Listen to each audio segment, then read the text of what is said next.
প্রিয় দর্শক, আসসালামু আলাইকুম। আজকে আমি আপনাদের কিছু গুরুত্বপূর্ণ প্রশ্নের উত্তর দেব।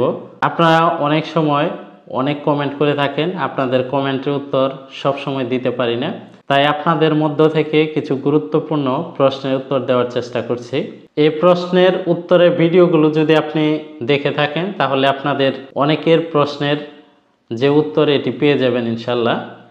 একজন প্রশ্ন করেছে, স্যার আমার বাচ্চার বয়স 6 মাস ও ঘাড় সব দিকে নাড়াচাড়া করতে পারে, শুধু ডান দিকে কাত করে রাখে, এটা কি সমস্যা আর কি করলে ঠিক হয়ে যাবে?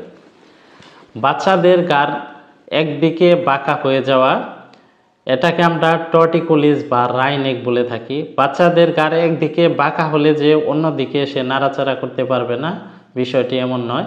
তবে বাচ্চা যদি ঘাড় একদিকে কাত বেশি করে রাখে বা দীর্ঘ সময় একদিকে বাঁকা করে রাখে, তাহলে বুঝতে হবে বাচ্চার ঘাড়ের যে মাংসপেশি, যে এসসিআই মাসেল, স্টার্নোক্লেইডোমাস্টোইড মাসেল, এই মাসেলে আঘাত লাগার কারণে বাচ্চার ঘাড় একদিকে কাত করে রাখে বা বাঁকা করে রাখে।